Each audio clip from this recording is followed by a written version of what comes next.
Hello, this is Wizard Owen, and this is a minor update because I've traced my mythology work. The author's name is E.J. Michael Witzel. I mistakenly said Wenzel. Put an N in there. Oh well. But it's Michael Witzel, and the book is The Origins of the World's Mythologies. Easily searchable on Amazon. And I wanted to address a little bit further his concept. His work is controversial, and that some scholars interpret it as could possibly be racist a little bit. I think it's a bit finicky. I think they're a bit finicky probably to begin with, but the controversial part is the Deus Otiosis concept of a hidden God, and for that, what adjective, hidden, qualifier anyway, hidden God. You can also substitute beyondness God, and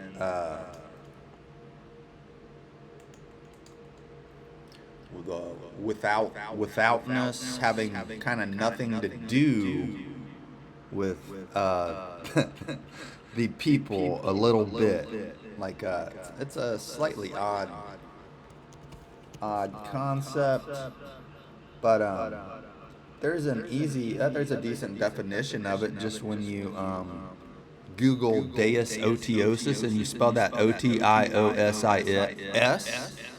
and in Latin it just means inactive God, uh, and then so the Wikipedia definition is Deus Otiosis is the belief in a creator God who has entirely withdrawn from the governing of the universe after creating it, or is no longer involved in its daily operation. So they go on to point out that's actually a central tenet of deism.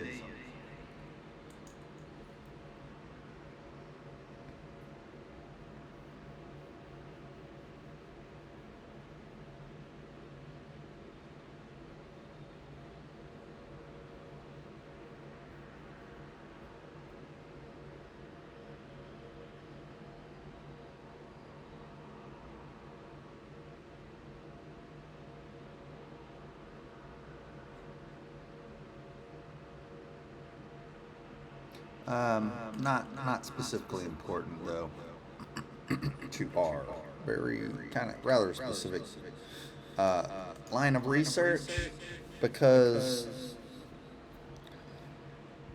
we are interested in basically the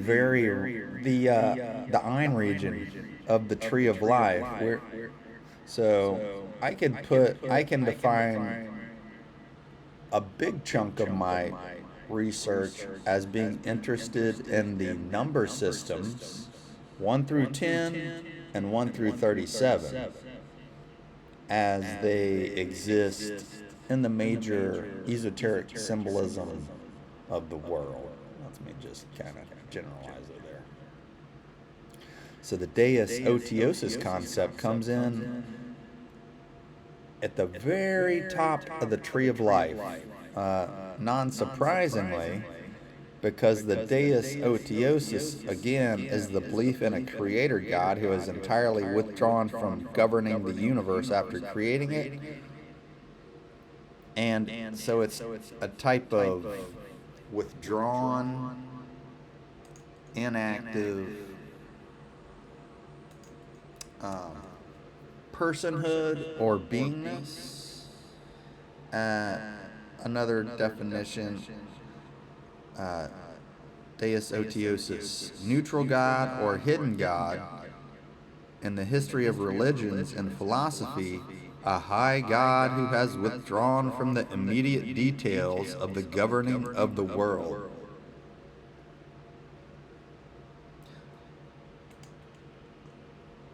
Another definition, Deus Otiosis, a supreme God who established the order of the universe and is now remote from earthly concerns.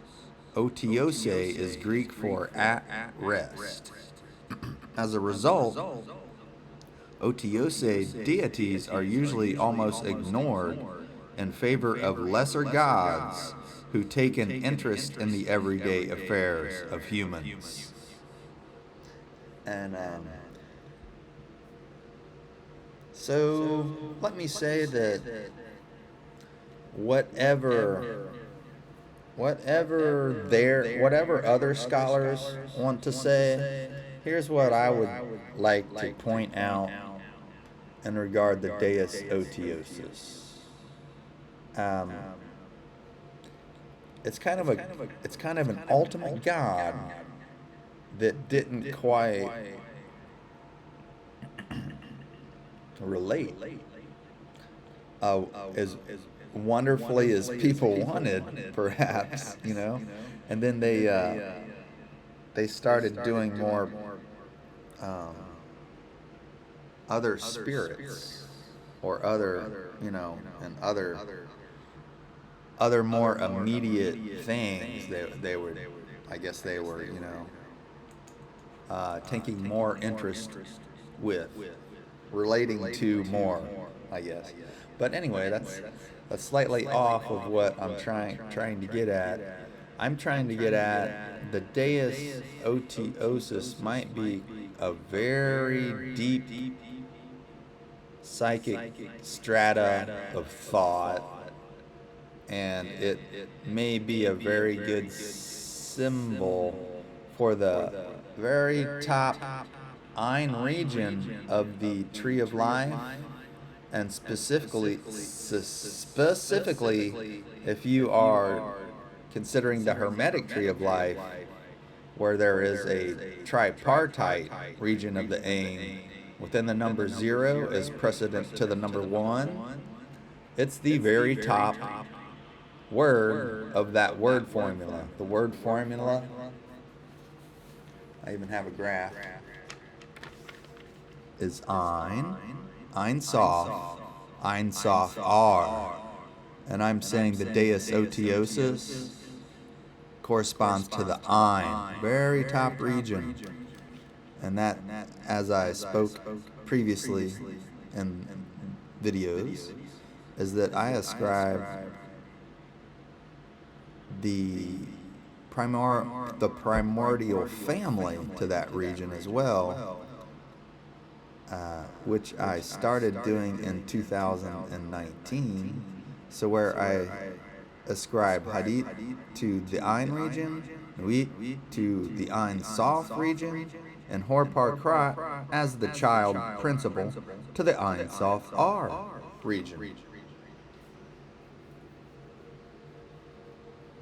And then I also correlate other common tripartite philosophy to it, but always with infinitude in mind. See, that region of the zeroness of the Tree of Life, it can't manifest because it is the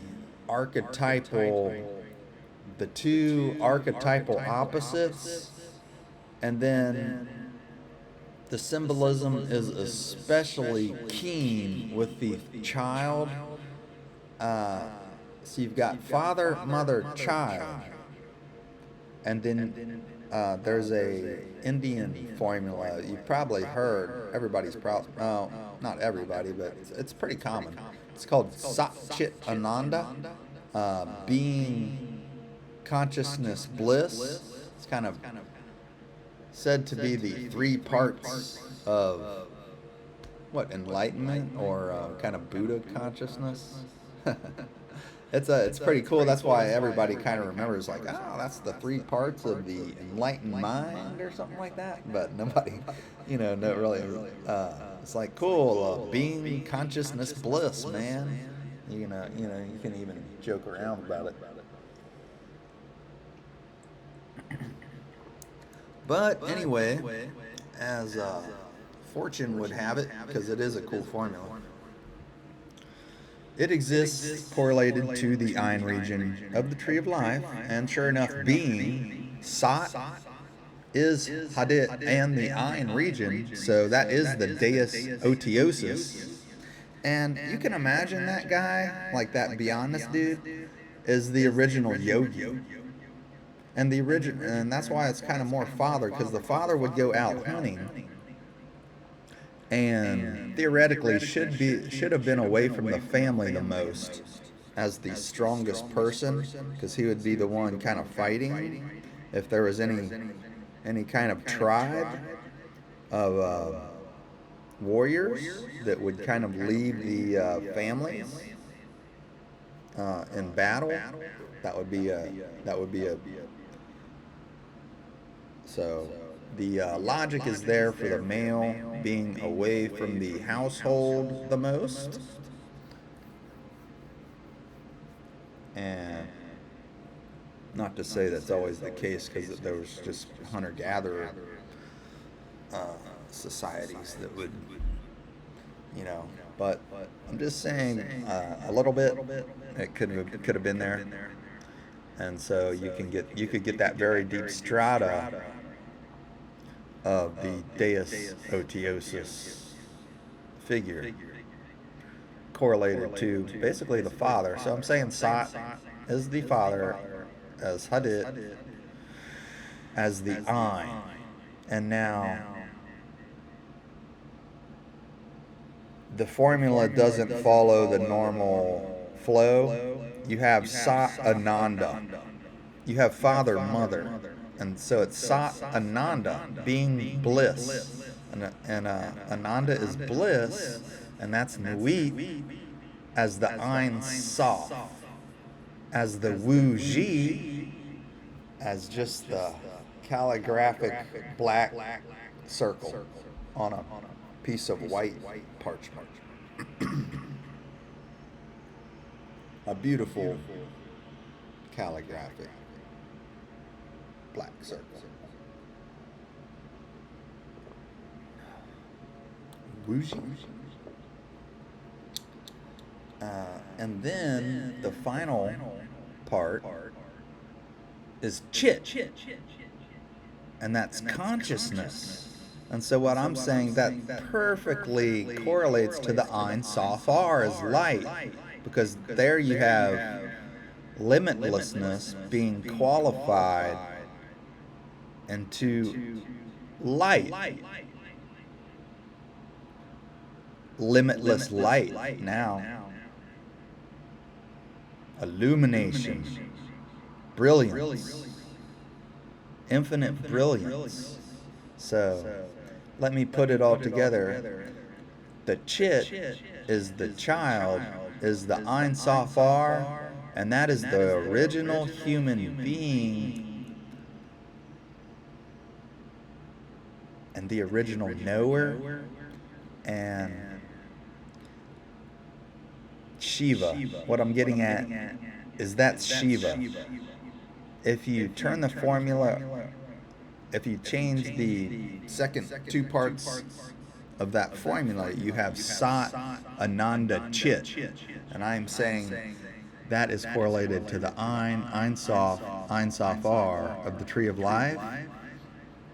So where Chit is consciousness takes on the additional symbolism of light as gnosis, and also the third eye awareness, of course, since the right eye of Horus is commonly depicted within the center triangle of the eye of Providence upon the new Abrahadabra seal above the truncated pyramid. And it correlates to the third eye chakra, where students of the New Abracadabra know the letters Sha and Va occupy the two petals of Ajna. So we have Shiva on the Ajna chakra.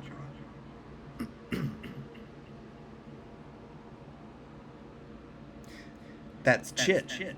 Shiva is Chit, and his third eye, his completely open eye symbolically, represents the Ein Sof R and the infinite light of the Ein Sof R. Okay? That's cool. Very nice. And, okay, so my overarching point is that infinite field within zero could not manifest into physicality without destroying everything, because it's the infinite expansion of ideas, pretty much.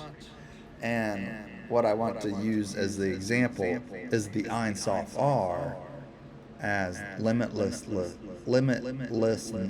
light, and the limitless gnosis, and the eye of Shiva that destroys everything, because it's like an infinite sun. Just imagine kind of an infinite sun for purposes, and I won't get too dramatic. But if an infinitely bright sun came into physicality, it would burn everything up.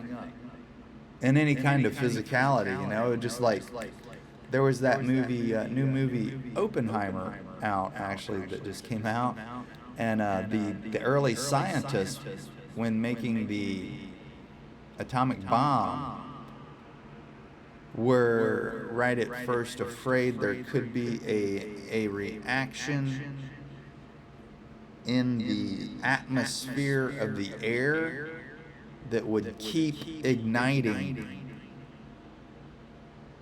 perpetually. So where it would actually blow up the entire earth. So that's exactly what would happen if Shiva's eye actually opened within the physical universe. The Ein Sof R would destroy it.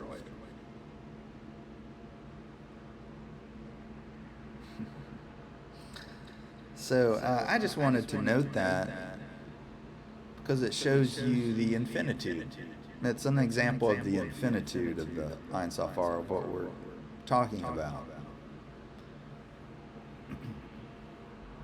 So let's get back to the Deus Otiosis. That's a deep religious strata. And so that eventually will get replaced, and our point of interest is that the Deus Otiosis evolves eventually, and we find it in Proto-Indo-European mythology as the Sky Father. There's a... Let me see if I can...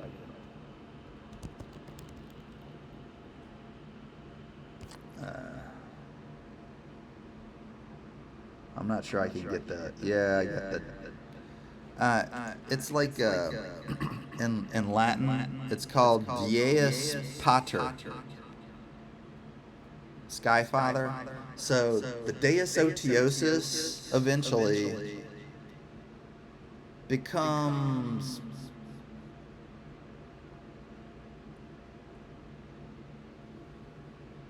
more revealed. The hiddenness of the Deus Otiosis kind of descends down a little bit into the concept of the Deus Pater, the Sky Father, or De, means the day. Deus, bright, the light, brightness and the light was cognate concepts. And so one of the example is Zeus would be a actually later dissension of the Sky Father. It's quite precedent to Zeus. And parallel to the Sky Father comes an Earth Mother. Okay, so those concepts were apparent in Proto-Indo-European mythology, and you can draw cognates within like the Norse mythology, Greek mythology, we'll just say etc.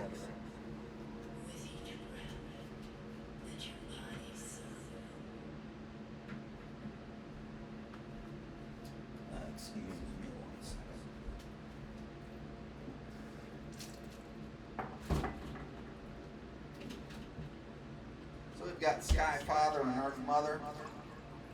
It's cool symbolism.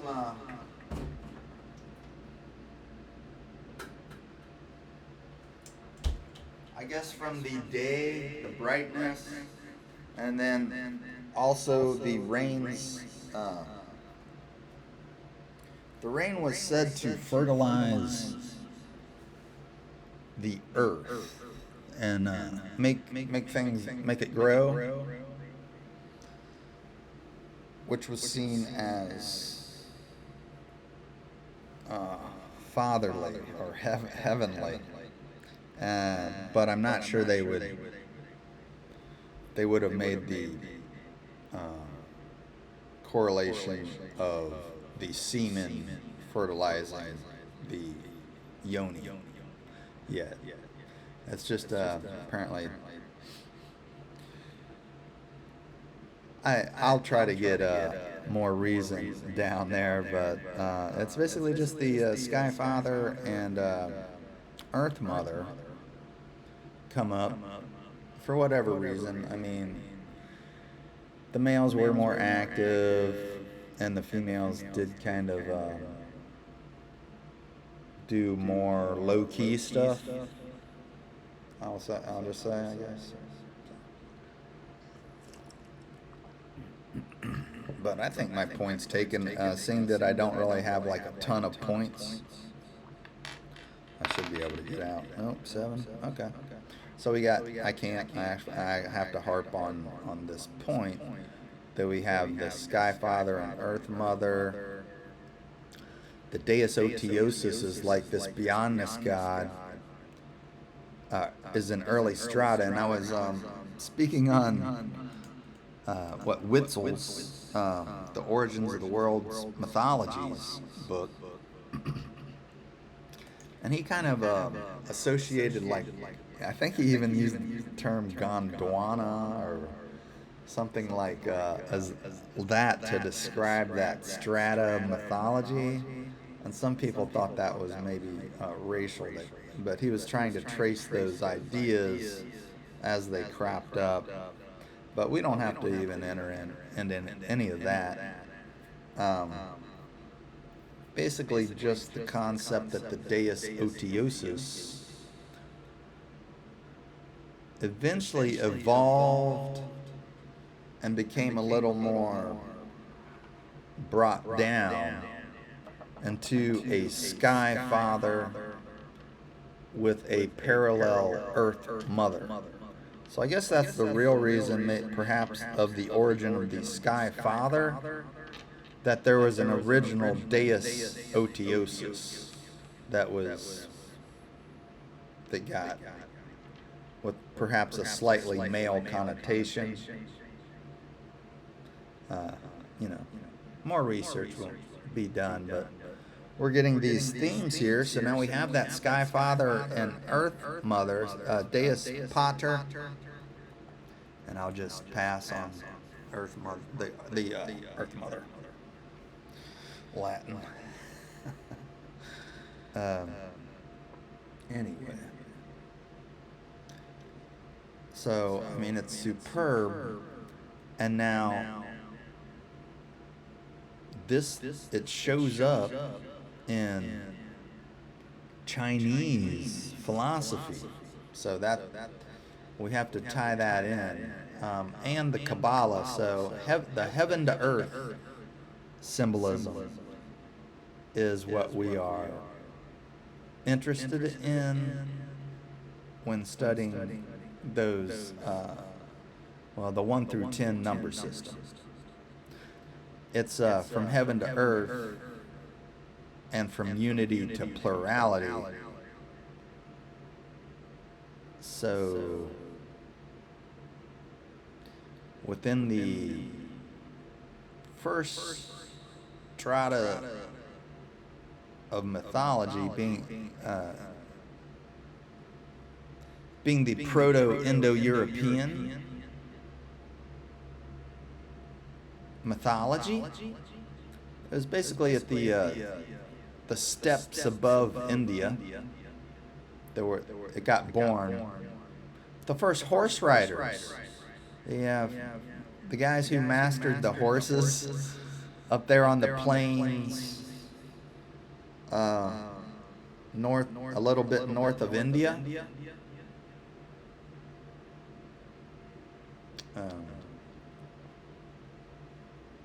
They conquered everybody. And so that's kind of the origins of Sanskrit right there. So that's where everything starts that I've been talking about. I guess I probably should have specified it, but I just thought Proto-Indo-European would do it. But anyway, yeah, that gets started, and some Indians don't want to admit it, but there's in the high castes of India, those people are lighter, and that's because they have Aryan blood. They have those original conquerors, which were a bit lighter, apparently, so in skin. So I don't know. I guess there's an there might be some underlying racial controversy when you get into these topics, but I'm not doing any of that. So it's just basically our interest is how that idea evolved from the Deus Otiosis to the Deus Pater, meaning Sky Father, and then the cognate Earth Mother. And then finally those ideas get congealed in Chinese philosophy with the concepts of yang and yin, the solid line and the broken line, in regard the two unigrams of the binary system. So that's it. It was meant to be kind of a short video, but so I mean, if we can just accept that is kind of the history of the heaven to earth symbolism, I think that's kind of simple. I mean, you can, hopefully we would be able to really get quite a wealth of breadth of heaven to earth symbolism and mythology, perhaps. But it's just the sky and the trees, and it's beautiful as Jupiter and Venus, to tell you the truth, because Jupiter's kind of the sky, like the Deus Pater, Zeus is kind of Jupiter. Jupiter is Zeus, and that's the point. I was actually trying to make it right at the beginning of this video, so I guess it's, never mind, it's right at the end. But it's that Saturn and Jupiter. So you can look at the. I wanted to bring up the motif of Saturn eating his children. Shocking. Uh, there's alchemical images of Saturn eating kids and art. Saturn eating a child. I don't want to go into any more meaning to what that may represent than a ancient shocking image, because and Saturn's kind of depicted as a dark-haired guy, and what it really evokes is the primitive strata of human consciousness. So Saturn has a way to invoke that primitive consciousness, and specifically, I think Saturn reverberates that primitive consciousness of the Deus Otiosis. So Saturn, as depicted as eating his children and stuff, far away, like the image is far away, a faraway God, and even some of the alchemical pictures show Saturn flying above a mountain and stuff. So it's kind of weird. But that's a little like deeper primitive strata as opposed to the next planet, Jupiter. And Jupiter is the Dies Pater, Jupiter, as Zeus. That's the sky father of the Proto-Indo-Europeans. That's a more cognate sky father. And then Saturn would be like approaching, it's kind of a little bit deeper. It's in between perhaps a Deus Otiosis and a Dies Pater. Now that was my actual point. That's actually why I wanted to just start the video to kind of note that. It's like, yeah, that has to be going on a little bit, just in the symbolism of Saturn. The symbolism of Saturn gets weird. It's kind of an old, the oldest strata of maleness.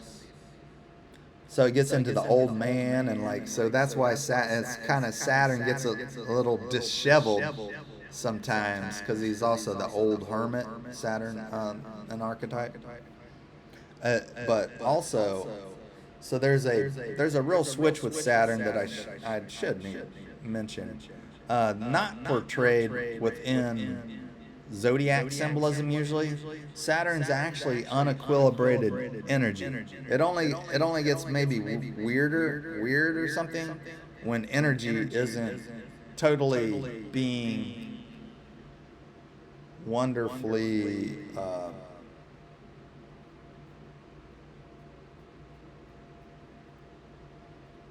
non-restricted and let out with great joy, with deep joy.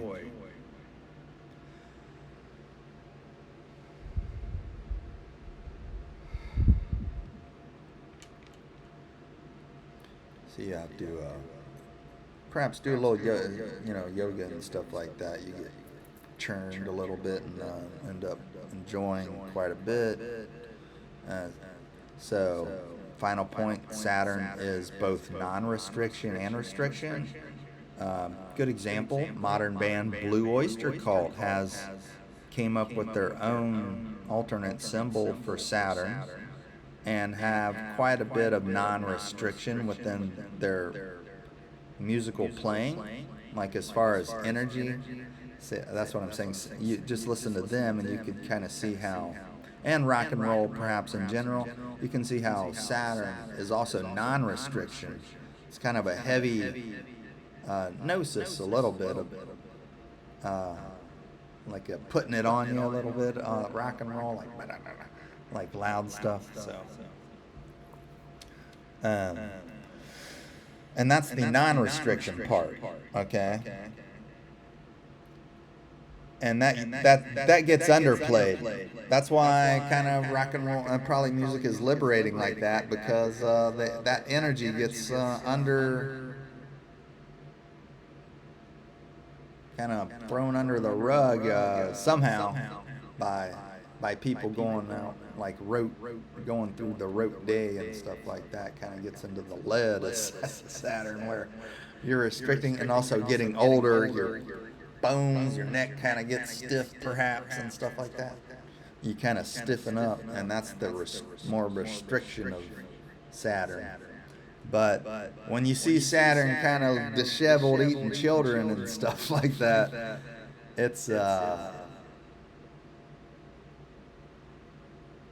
non-restrictive energy. And you know, if energy starts to get repressed, the outlet of it becomes might get a little weird, you know, and then, you know, Saturn doing something crazy like eating a kid. That might be a little bit of a symbolism for the improper release of energy, because it's the true formula is love under will, as I have repeatedly stated. So I think we can end this. Love is the law, love under will.